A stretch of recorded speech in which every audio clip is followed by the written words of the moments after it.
My daughter has done nothing but disappoint me." The words dropped like a hammer in the middle of the hall. Heads turned. Conversations died. My father's voice didn't need to rise. It carried the way authority does when it's been practiced for a lifetime. He wasn't correcting me. He wasn't guiding me. He was branding me. And he did it in front of everyone. Neighbors, relatives, veterans who'd fought beside him.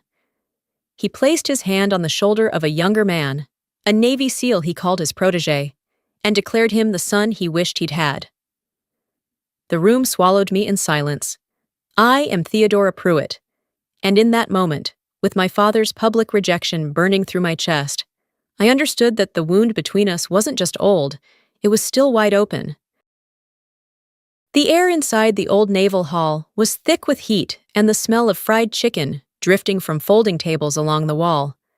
Folding chairs groaned under the weight of aging veterans in pressed khaki. Women waved paper fans in front of their faces, and kids darted between legs with cups of lemonade. It was the kind of small-town gathering where everyone knew the order of things, where tradition carried more weight than surprise. My father, Frank Pruitt, rose to the stage with the slow authority of a man who had been saluted his whole life. His shoulders squared as if the uniform were still on him, though tonight he wore a blazer that seemed more like a medal than clothing. The chatter died the moment he cleared his throat. He didn't have to raise his voice. Command clung to him like a second skin. Then, with the precision of a blade, he let the words drop. "All she's ever done is disappoint me." The sentence cracked through the hall like gunfire. Conversations froze. A fork clinked against a plate and went still. Every head turned, and for a second I felt the floor tilt beneath me. My face didn't move, but inside my chest, something caved. He didn't stop there. My father turned, rested his heavy hand on the shoulder of the young man standing beside him, a broad-shouldered Navy SEAL in crisp dress blues, the kind of man whose posture carried its own applause. His name was Cole Mercer. My father's voice swelled with pride as he announced, "This is the son I never had." Murmurs of approval rippled through the room. People nodded, admiring Cole, their respect sliding away from me and toward the man my father chose to elevate. But then it happened. Cole's eyes found mine across the hall. The easy confidence drained from his face. His jaw slackened. And in a voice low but sharp enough for every ear nearby to catch, he whispered, "Black Widow?" The word cut through the silence, heavy with something no one else in the room understood.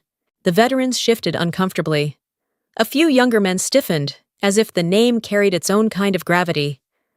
My father's smirk faltered, confusion flashing across his eyes. The hall went utterly still.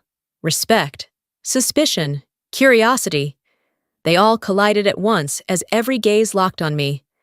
The silence roared louder than applause, and in that suspended moment, I felt the story I had carried in shadows begin to break into the light. The house where I grew up was small, wooden, and always smelled of black coffee and shoe polish. That was my father's scent, discipline brewed into the walls.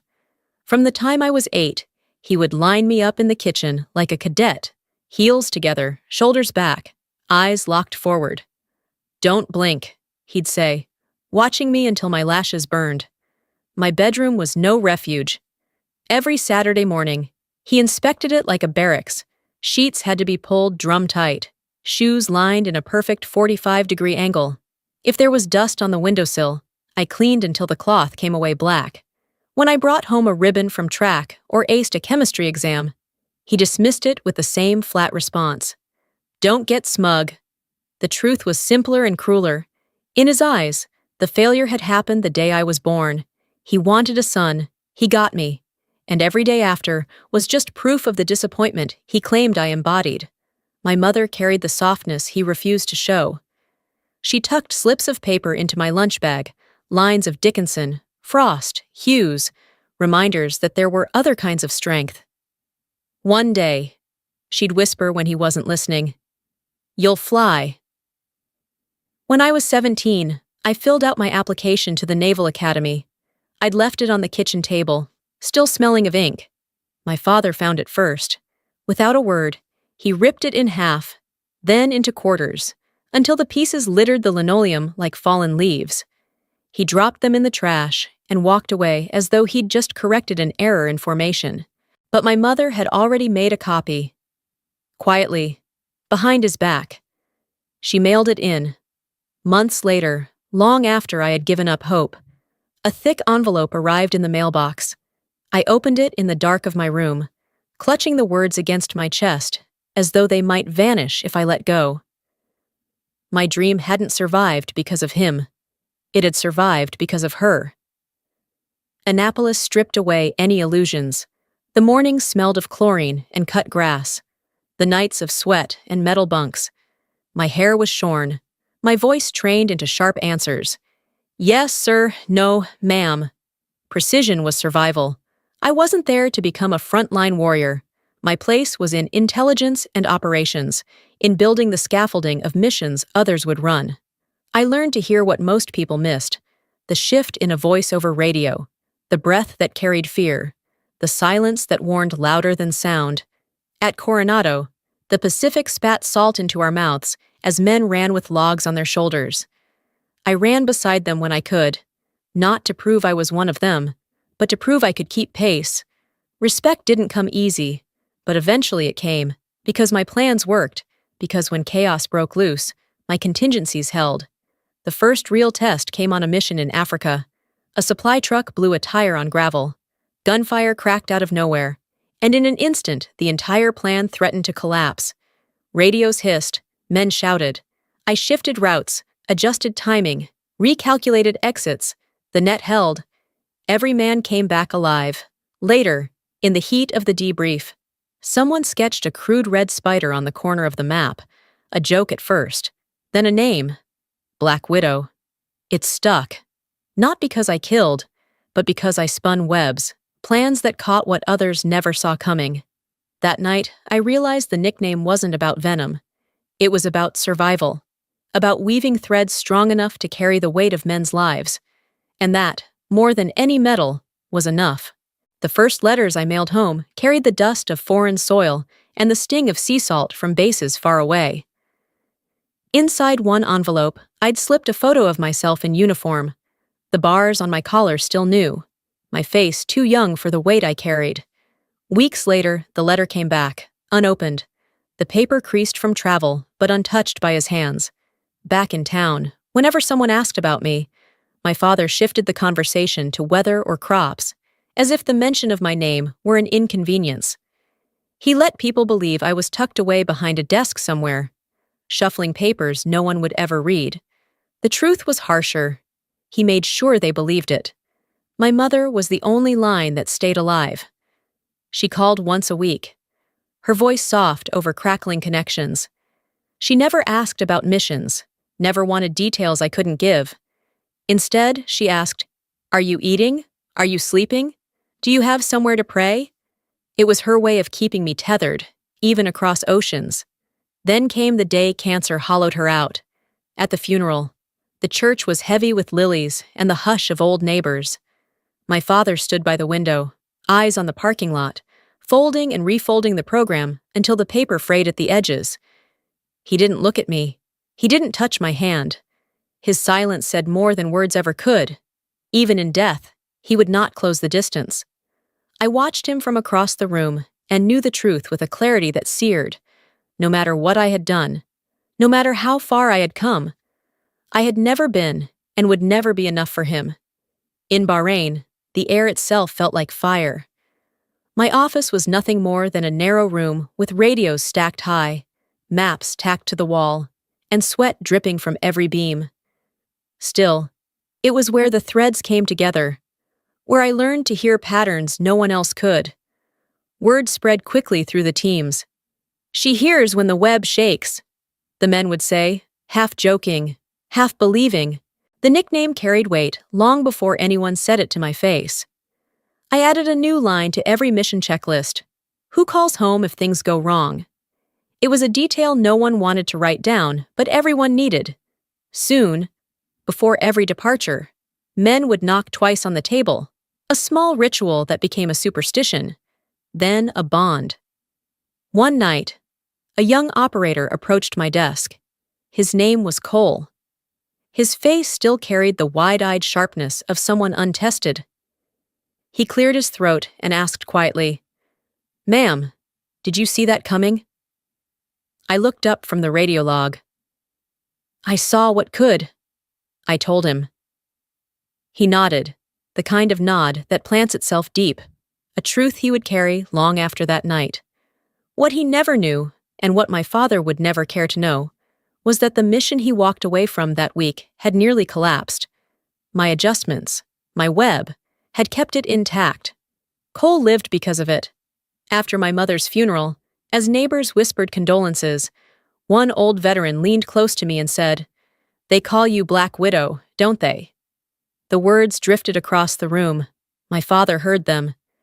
He stiffened, then turned his head, choosing once again to ignore what was right in front of him. In that moment, I understood the split in my life. Out there, in sand and salt and smoke, my name was whispered with respect. At home, I remained only what he had always decided I was, a disappointment. After years away, I drove back into the Florida Panhandle. The old Naval Hall had been dressed for ceremony, flags hanging high, tables covered in white cloth, pies lined in neat rows beside sweating pitchers of lemonade. I had mailed my father an invitation, though he never replied. Still, there he was, walking to the stage in his worn suit as though the hall still belonged to him. He gripped the microphone and introduced Cole Mercer, a young SEAL, his hand firm on the man's shoulder. "The son I never had," he declared, pride swelling in his voice. Then he turned toward me, cutting me down with words that sliced sharper than any blade. "All she's ever done is disappoint me."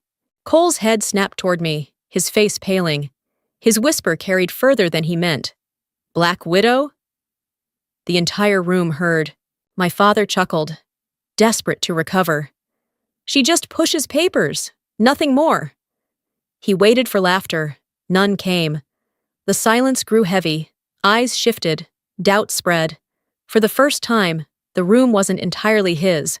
The air thickened, the fans turning lazily overhead while whispers slid like currents through the hall. Cole drew himself upright, voice steady and strong. "With respect, sir, she doesn't file. She saves lives." He told them about the night the convoy's tire blew, gunfire erupting from the dark, the team seconds from ruin, until my plan rerouted them to safety. Veterans nodded. The younger ones stared wide-eyed, and the room slowly reshaped its vision of me. Near the back, a boy leaned into his father's side, whispering, "She's real." The words spread like fire in dry grass. A veteran pressed a hand to his chest and rose, then another, then more.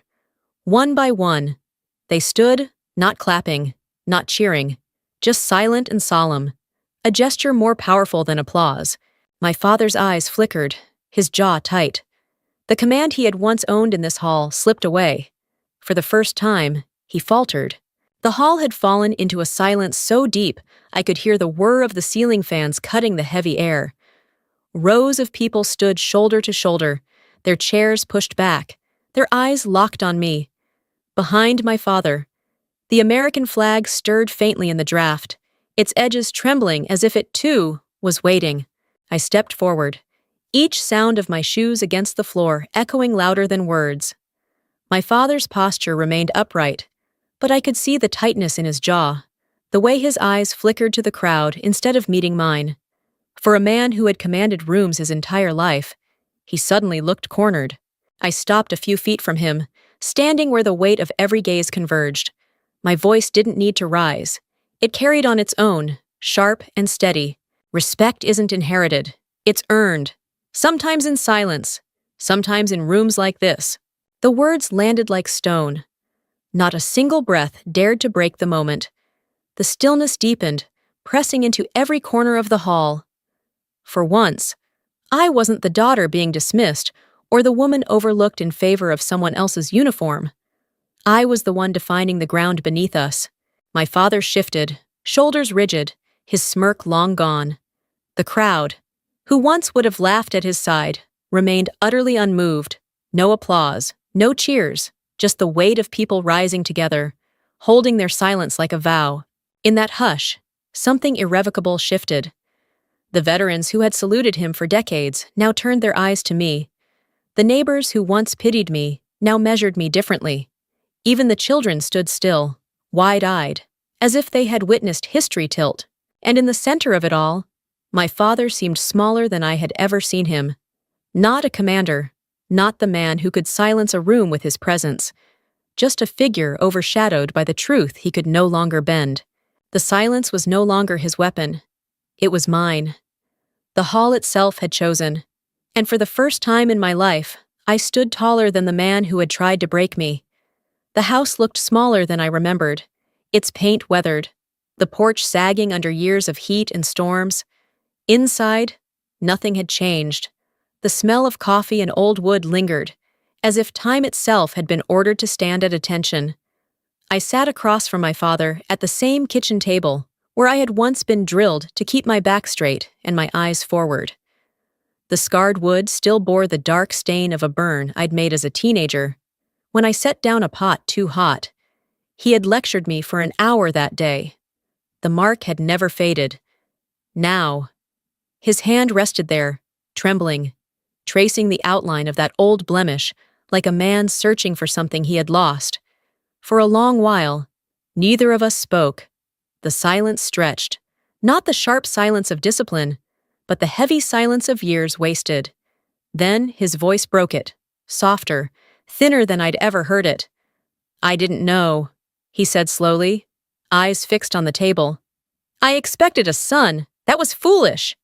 The words landed with a weight I had been waiting my whole life to hear. Not an apology, not even close, but the closest he could come to one. I drew in a breath, steady, even. "I didn't need a son to carry your name," I told him. "I carried my own." The truth lay between us, sharp and undeniable. There were no tears, no sudden embrace, just the plain reality spoken aloud after decades of silence. It was enough. He let out a long, uneven sigh, his shoulders slumping as if the burden of all those unspoken years had finally cracked through. His chin dipped, and for the first time since I had known him, he looked small, just a man, no longer a commander, no longer an unshakable wall of authority. His lips parted, and the word came out rough, unpolished, as if it had never been shaped in his mouth before. Proud. One word, nothing else. But it stripped him bare, left him not as the figure who had ruled my childhood with drills and silence, but as a man, flawed, diminished, and finally honest. And that, more than any salute or parade, was the recognition I had never thought I would hear. Part 7, Chapter 10. At my mother's grave. The cemetery lay quiet beneath the spread of old oaks, their branches whispering in the warm breath of late afternoon. Sunlight filtered through the leaves, gold and soft, painting the headstones in a glow that made the silence feel almost merciful. I walked the narrow path until I reached her stone, worn smooth by rain and time. I rested my palm against the cool granite, feeling the rough edges beneath my fingers.